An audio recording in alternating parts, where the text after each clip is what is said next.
পারস্যের আকাশ যেন ধূসর হয়ে উঠেছে, আর এই ধূসরতার পেছনে আছে এক ভয়ঙ্কর ঝড়ের পূর্বাভাস। ইরান আর থেমে নেই। তেহরান যেন এবার ফিরছে আগুনের মতো এক আত্মবিশ্বাস নিয়ে, যা কেবল যুদ্ধক্ষেত্রে নয়, কূটনীতির মঞ্চেও বিস্ফোরণ ঘটাচ্ছে। পারস্য উপসাগরের ঢেউয়ের মতো উথলে উঠছে ইরানের প্রতিরোধ শক্তি। এবং ইরান এমন একটি জাতি যাদের রক্তে জড়িয়ে আছে প্রতিরোধ, সাহস আর আত্মমর্যাদার ইতিহাস। আজ তারা আবারও দাঁড়িয়ে গেছে যুদ্ধের দরজায়।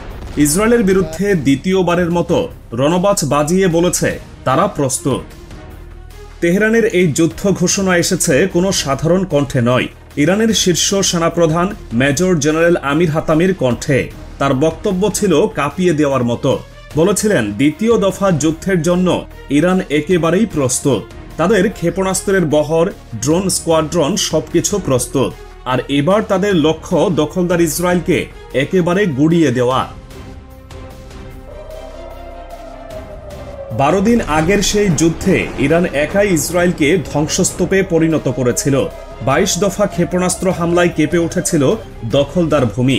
সেই ক্ষত শোকানোর আগেই আবারও এক নতুন যুদ্ধের আওয়াজ। নেতানিয়াহুর মুখে হুঁশিয়ারি, কিন্তু এবার ইরান চুপ করে নেই। জেনারেল হাতামি তার সাম্প্রতিক ভাষণে বলেন, শত্রুদের ষড়যন্ত্র থেমে নেই। ইসরায়েল আবার মারাত্মক ভুল করছে, কিন্তু তারা জানে না এবার ইরান পিছু হটবে না। আমরা শত্রুকে বোঝাতে চাই এই জাতির ধৈর্য অলৌকিক আর প্রতিরোধ অবিনাশী। তারা শুধু কথাই নয়, প্রমাণেও দেখিয়েছে তাদের শক্তি। আমেরিকান ঘাঁটিতে পাল্টা আঘাতের মাধ্যমে বুঝিয়ে দিয়েছে ইরানের সামরিক কাঠামো এখন আরও বেশি সংগঠিত, সুদৃঢ় এবং আগের চেয়ে অনেক বেশি কার্যকর। জেনারেল হাতামি আরও বলেন, স্থল, নৌ, বিমান ও আকাশ প্রতিরক্ষা ইরানের 4 সামরিক শাখায় এখন উন্নতির শিখরে। ড্রোন প্রযুক্তি আর দূরপাল্লার ক্ষেপণাস্ত্র এখন শুধু সক্রিয় নয়, যুদ্ধের অপেক্ষায়। কোনো একটি বোতাম চেপে দিলেই আকাশে উড়ে যাবে শত শত ড্রোন, যা শত্রুর হৃদয়ে গিয়ে আঘাত হানবে। তবে এবার পরিস্থিতির মোড়টা আলাদা, কারণ তেহরানের এই যুদ্ধ প্রস্তুতির পেছনে দাঁড়িয়েছে আরেক পরমাণু শক্তিধর মুসলিম রাষ্ট্র পাকিস্তান। সম্প্রতি ইসলামাবাদ সফর শেষে ইরানের প্রেসিডেন্ট মাসুদ পেজেশকিয়ান দেশে ফিরলেন বিশাল এক কূটনৈতিক বিজয় নিয়ে। এই সফরে পাকিস্তানের প্রধানমন্ত্রী শাহবাজ শরীফ বললেন স্পষ্ট করে, ইরান শান্তিপূর্ণ পরমাণু কর্মসূচি চালাচ্ছে এবং এতে আমাদের পূর্ণ সমর্থন রয়েছে। এই একটাই বাক্য যেন মধ্যপ্রাচ্য থেকে ওয়াশিংটন পর্যন্ত রাজনীতির মানচিত্র বদলে দিচ্ছে। ইসরায়েল যেখানে বরাবরই বলে এসেছে ইরানের পারমাণবিক কর্মসূচি বিশ্ব শান্তির জন্য হুমকি, সেখানে পাকিস্তান স্পষ্টভাবে বলছে ইরানের উদ্দেশ্য শান্তিপূর্ণ। আর এই ঘোষণার মানে একটাই, ইসরায়েলের একঘেয়ে অভিযোগ এবার কানে নিচ্ছে না ইসলামাবাদ। মাসুদ পেজেশকিয়ানও সময় নষ্ট করেননি। শাহবাজ শরীফের পাশে দাঁড়িয়ে বললেন, এই সমর্থন আমাদের সাহস দিচ্ছে। মুসলিম বিশ্বের একতা আজ সময়ের দাবি। এবং এই বক্তব্যের পরপরই তেহরান থেকে জেনারেল হাতামির যুদ্ধ ঘোষণাই যেন পূর্ব পরিকল্পিত এক জবাব। এই সফর শুধু কথাবার্তার মধ্যেই সীমাবদ্ধ ছিল না। ইরান পাকিস্তান স্বাক্ষর করেছে 12টি বিশাল চুক্তি, যার মধ্যে রয়েছে বাণিজ্য, কৃষি, বিজ্ঞান, প্রযুক্তি, উদ্ভাবন, সামুদ্রিক নিরাপত্তা এবং গবেষণা নিয়ে যৌথ উদ্যোগ।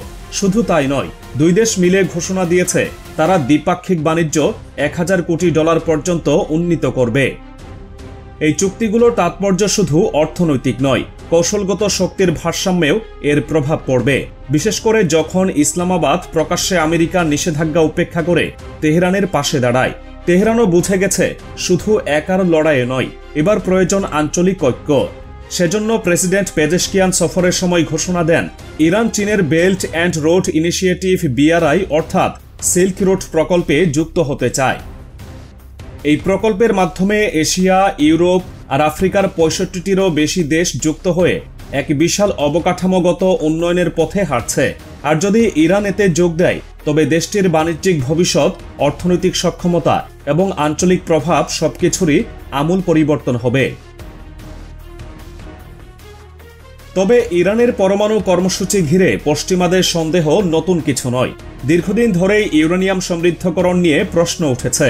যদিও তেহরান বারবার বলেছে তাদের উদ্দেশ্য বিদ্যুৎ উৎপাদন, কিন্তু 2018 সালে ইরানি পার্লামেন্টের প্রাক্তন উপস্পিকার আলী মুতাহারি যখন মুখ ফসকে বলে ফেলেন, জাতীয় নিরাপত্তার স্বার্থে পরমাণু অস্ত্রই ছিল আমাদের মূল লক্ষ্য, কিন্তু আমরা সেটা গোপন রাখতে পারিনি, তখনই শুরু হয় পশ্চিমাদের নতুন নিষেধাজ্ঞার ধারা।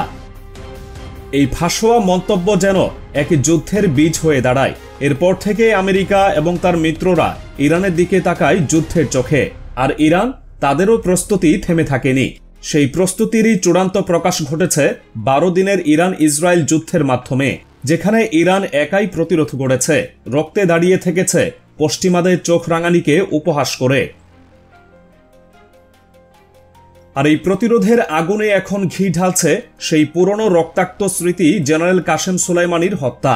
সেই ট্র্যাজেডির প্রতিশোধ যে এখনো শেষ হয়নি, এবার তা আরও উচ্চকণ্ঠে ঘোষণা করল ইরানের 2000-এর বেশি মুসলিম ধর্মীয় নেতা। তাদের কণ্ঠে এখন শুধু প্রতিজ্ঞার শব্দ নেই, আছে এক ফরমান, যা পৃথিবীর সবচেয়ে আলোচিত নামগুলোর একটি।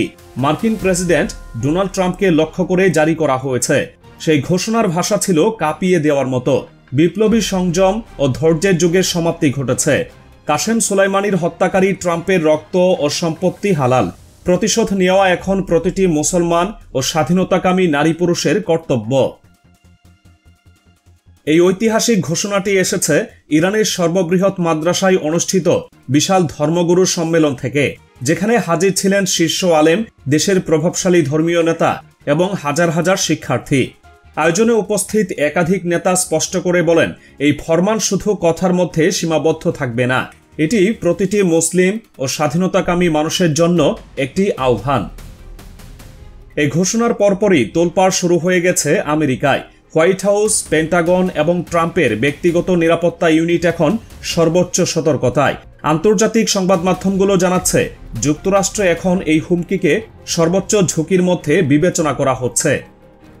তবে বিশেষভাবে যে 3 জন শীর্ষ ধর্মীয় নেতার স্বাক্ষরে ফরমানটি প্রমাণিক হয়েছে, তারা হলেন তেহরানের জুমার ইমাম আহমদ খাতামি, এক্সপিডিয়েন্সি কাউন্সিলের সদস্য মহসিন আরাকি এবং গার্ডিয়ান কাউন্সিলের সদস্য মেহেদি শাবজেন্দার।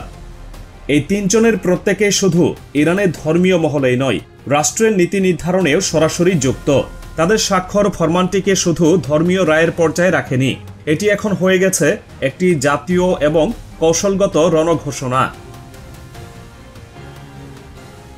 তেহরান এখন কেবল ইসরায়েলের বিরুদ্ধে নয়, বরং আমেরিকারও চোখ রাঙানি জবাবে নেমে এসেছে পূর্ণ প্রস্তুতিতে।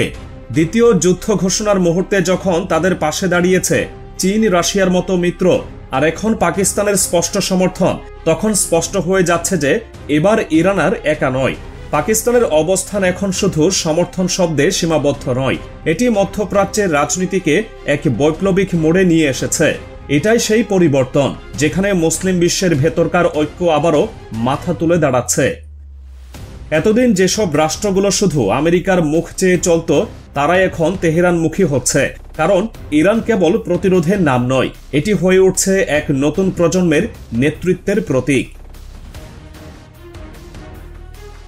এই পুরো প্রেক্ষাপটে ইরানের দ্বিতীয় যুদ্ধের ঘোষণা কোনো বিচ্ছিন্ন ঘটনা নয়, এটি এক দীর্ঘ সংগ্রামের ধারাবাহিকতা, যা শুরু হয়েছিল শত্রুর ষড়যন্ত্রে, আর এখন তা পরিণত হচ্ছে আত্মরক্ষার অনিবার্য সত্ত্বে।